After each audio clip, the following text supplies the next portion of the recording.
Assalamualaikum warahmatullahi wabarakatuh. Jadi kami kumpulan 6 terdiri daripada 5 orang ahli. Hari ini kami akan membentangkan berkaitan LDK4 iaitu 3R. Jadi sebelum kami menerangkan lebih lanjut berkaitan dengan 3R, saya akan menerangkan apa itu kitar semula. Secara umumnya, kitar semula ditakrifkan sebagai memperolehi atau mendapatkan semula bahan buangan seperti kaca, plastik, kertas, aluminium dan bahan-bahan lain yang berkaitan. Bahan-bahan tersebut sesudah dikumpul akan diasingkan dan diproses semula kepada produk asal atau produk baru yang lain. Kitar semula merupakan satu proses yang mampu memaksimumkan penggunaan sisa pepejal dan juga menjimatkan tenaga. Ia juga dapat mengurangkan bahan buangan, penggunaan bahan mentah baru, penggunaan tenaga, pencemaran udara yang disebabkan oleh pembakaran secara terbuka, pencemaran air daripada masalah sisa buangan di tapak-tapak pelupusan, serta turut mengurangkan pengeluaran gas rumah hijau berbanding penghasilan barang baru dari bahan mentah. Kitar semula juga merupakan komponen utama bagi pengurusan bahan buangan moden dan komponen ketiga bagi pengurangan pembaziran guna semula, kitar semula dan hierarki buangan. Topik seterusnya ialah apa itu 3R. 3R merupakan amalan harian yang dipecahkan kepada 3 bahagian iaitu reduce, reuse dan recycle. Amalan ini mampu memberi impak positif yang sangat besar kepada kelestarian alam sekitar sesebuah negara, terutamanya di Malaysia. Malaysia sedia maklum sudah pun mengamalkan 3R secara rasmi selama 27 tahun iaitu bermula pada tahun 1993. Reduce membawa takrifan mengurangkan segala sesuatu yang mengakibatkan sampah ataupun pencemaran alam sekitar. Reuse pula ditakrifkan sebagai menggunakan kembali sampah yang masih boleh digunakan untuk fungsi yang sama ataupun fungsi yang lain.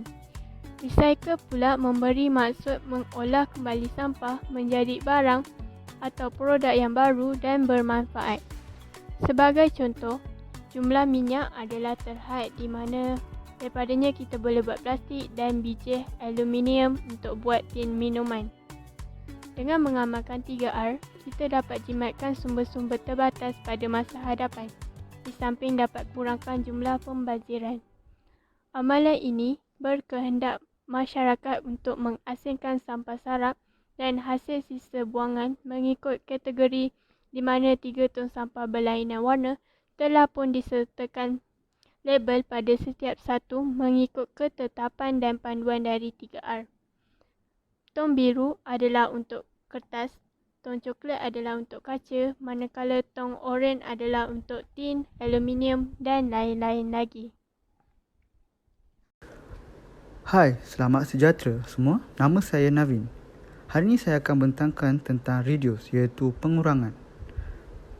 Pengurangan adalah mengurangkan bahan sisa pepejal dan buat bahan yang dibuat daripada toksik.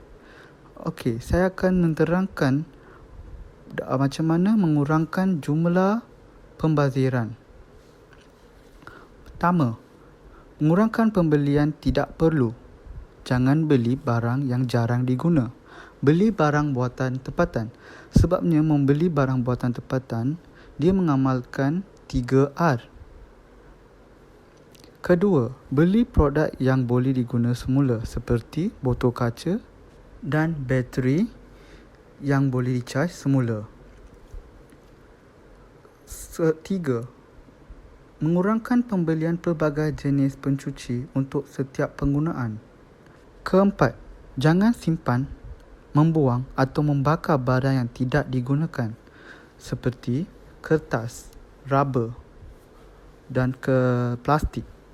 Sekiranya membakar plastik atau getah ataupun kertas, dia mengeluarkan asap yang bahaya. kepada persekelilingan. Ia menyusahkan pernafasan manusia dan haiwan. Ia merosakkan pertumbuhan. Ia juga menipiskan lapisan ozon. Terakhir, mengurangkan produk yang bertoksik. Banyak produk yang toksik seperti minyak enjin, pengelilat, cat dan racun serangga tidak boleh diguna semula. Habiskan bahan toksik sebelum membuang bekasnya. Sekiranya barang toksik itu berada dalam botol plastik, akan mengeruputkan botol plastik itu dan mengeluarkan asap yang membahayakan persekelilingan kita. Okey, dari sini tolong mengurangkan penggunaan plastik, kertas dan rubber atau bahan-bahan dibuat daripada toksik. Ini daripada saya. Terima kasih. Hello, Assalamualaikum semua. Nama saya Azri.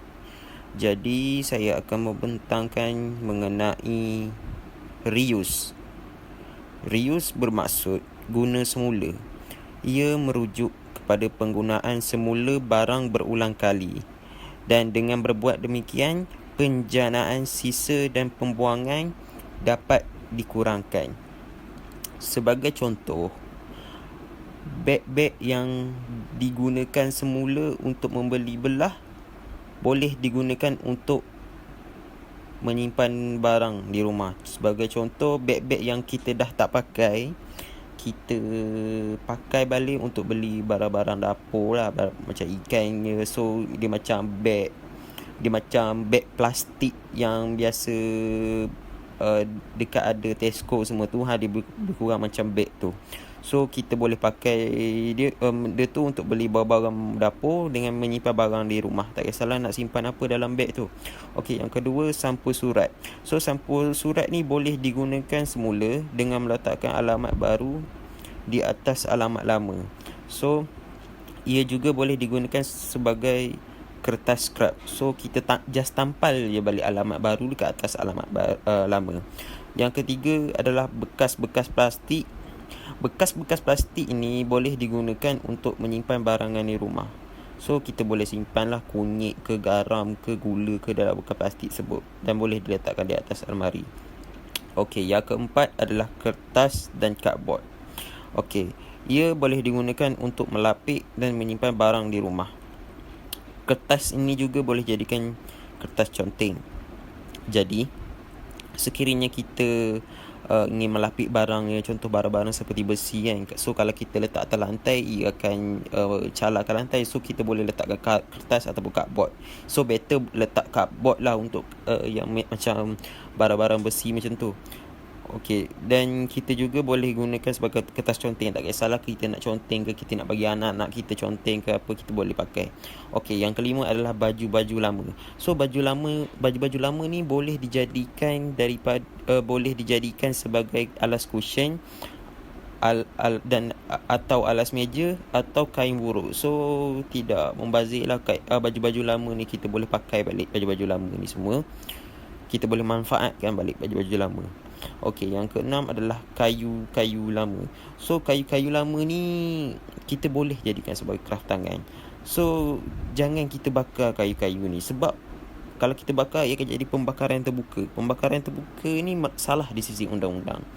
Okey, yang akhir sekali, yang ketujuh adalah tayar lama. So tayar lama ni kita boleh buat pasu bunga pasu bunga DIY. So kita boleh letak kita boleh semai benih-benih di dalam pasu bunga, di dalam tayar tersebut, dan kita gantung ataupun letak di atas dinding ke apa-apa. So kita boleh pakai balik. Lepas tu kalau tak nak buat pun, kalau kita tak nak buat pasu DIY ni pun, kita boleh jual dekat kedai tayar untuk di sekitar di kita semula. Okey, itu saja dari saya. Terima kasih. Perkataan recycle adalah terbahagi kepada dua.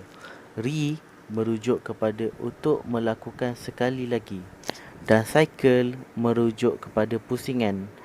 Oleh yang demikian, kita semula ataupun recycle merujuk kepada meletakkan sesuatu dalam kitaran. Kita mengitar semula dengan mengasihkan sisa dan kemudian menyalurkannya kepada organisasi atau kilang-kilang yang memproseskannya semula supaya menjadi produk baru untuk kegunaan kita.